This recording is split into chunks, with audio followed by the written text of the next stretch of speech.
What are some, I guess, typical traditional examples of violations of the Fair Housing Act that you see or people bring to you? What we see is what the country sees, which is there'll be cases of perhaps disability discrimination, not providing a unit to someone with a disability, or somehow providing differential treatment on the basis of their disability. We see cases of sexual harassment in housing. We also see national origin discrimination, perhaps people being evicted or unable to get a unit on the basis of the country where they're from, generally cases involving Latinos. To me, sexual harassment seems like it's not a familiar violation of the Fair Housing Act. So if there's unwanted sexual attention or treating someone differently because of their gender, this is where fair housing becomes involved. And the cases generally range from two types. One of a hostile environment, where a housing provider may be leering, staring, making comments about your body, showing up unannounced, maybe entering your unit without your permission, on and on. And it's really looking at the totality of these transactions. So that creates a hostile environment similar to the workplace.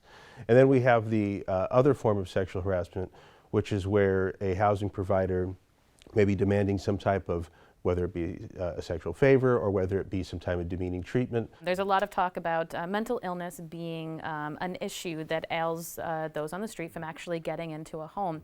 Can someone be discriminated against for a mental illness? Persons with disabilities, including those with a mental health disability, are absolutely included in the Fair Housing Act. And in fact, there was a recent study released, I think, by partners of HUD that did testing of the housing market on the basis of a mental health disability and found very high levels of discrimination. Are you seeing more instances of people complaining about being denied housing on the basis of mental health disability? I think what we're seeing is as more affordable housing comes online, people with mental health disabilities who perhaps may have had a rental record or rental history that may not have been as positive due to their disability are when they're trying to obtain housing are bringing that up as a form of a reasonable accommodation, which is allowed under the Fair Housing Act, saying, hey, I was evicted, or I had a concern in my last housing a couple of years ago.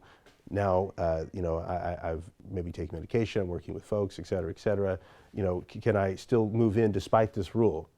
So we're seeing, that emerging issue and challenges to that. Can you explain where someone might not intend to do something but actually could be implementing a policy that is a violation of the Fair Housing Act? You can see this with perhaps, if there's a policy that was overly restrictive regarding how many folks could live in an apartment, families with children rather, that could be an example of where that neutral rule could have a disproportionate impact. An arrest record ban, saying I won't rent to someone because of an arrest record would be, a violation. It's too broad.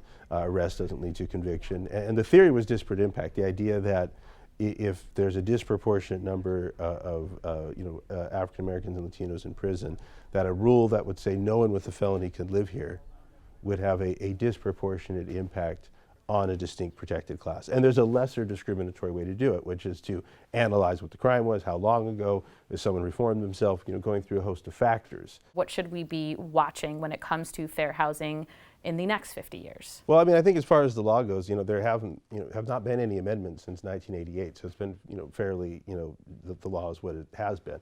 In terms of the next 50 years, what is our future for fair housing?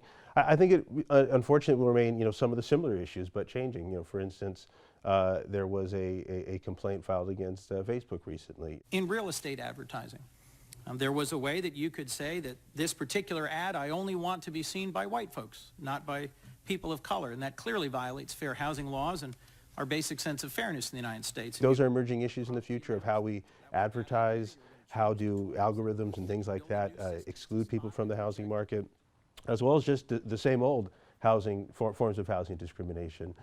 So I think much of the past is still with us, yet there are some emerging issues regarding, I think, technology and how we obtain housing. But I think it's going to be many of the same issues. Thank you very much, Branden Butler, for joining me. Thank you so much for having me.